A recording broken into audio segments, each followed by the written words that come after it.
We want to turn now to the increasingly bitter fight for the White House. Frontrunner Donald Trump trailing in the latest polls in Wisconsin. Hillary Clinton and Bernie Sanders, meantime, practically neck and neck. They're campaigning hard this weekend to make up ground before Tuesday's pivotal vote. And ABC's Devin Dwyer is in the thick of it in Milwaukee with the very latest. Good morning, Devin. Good morning, Paula. Donald Trump's had one of the roughest weeks of his campaign. He trails in the polls here in Wisconsin, offering hope to those Republicans looking to stop Trump. After a rocky week for his campaign, Donald Trump is calling in reinforcements. I thank God that Donald Trump gets it. Conservative firebrand Sarah Palin joins Trump today on the stump in Wisconsin. Tuesday's primary, a major test for Trump, whose chances of clinching the nomination outright could be getting slim. To date, our campaign has beaten Donald not once, not twice, not 3 times, but in 10 states all across this country.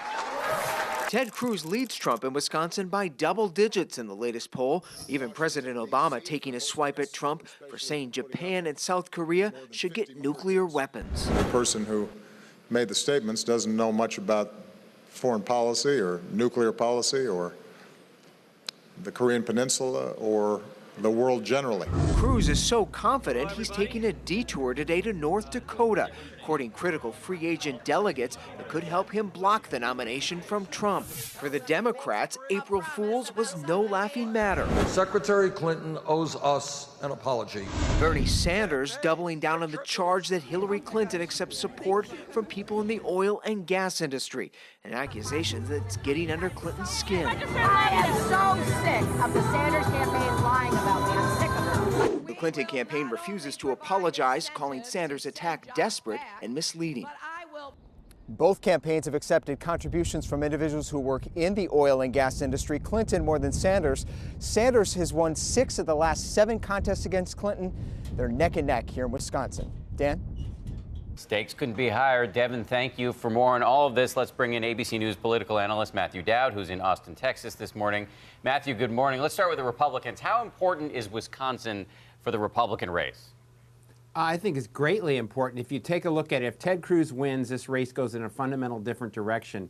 I think, to quote Robert Frost, 2 roads diverged in Wisconsin, and we are about to take the one less traveled by. And the one less traveled by is if Ted Cruz wins Wisconsin, we are likely, very likely, to be in a contested convention situation in Cleveland.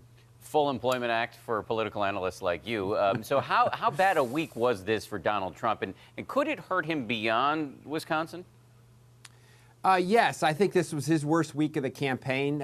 He took incoming attacks. He made a series of missteps, which is most of the problem that Donald Trump has. And it's not the anti-Trump folks that have hurt Donald Trump. It's Donald Trump that has hurt Donald Trump. And I think it's capped him going forward. It's made it very difficult for him to unite the party. He may still, and he's likely to still, win the nomination at a convention, but it's made it very hard to unite the Republican Party going into a general election. A lot of people upset about his comments about abortion and also about Heidi Cruz. Let's talk about the stakes on the Democratic side. What would a Sanders win in Wisconsin mean for the chances of him capturing this nomination?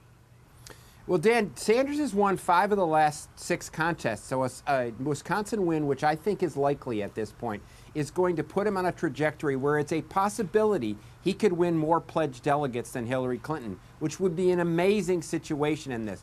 And then I think he makes an argument to the superdelegates, if that happens, to say you can't give this nomination to somebody who lost the delegate process in the states. So I think a Wisconsin win for Bernie Sanders changes the nature of the race, which allows him to make an argument to all those Democratic officials that he should be the nominee instead of Hillary Clinton. Stakes so high on both sides. Our thanks to a Robert Frost quoting Matthew Dowd on a Saturday morning.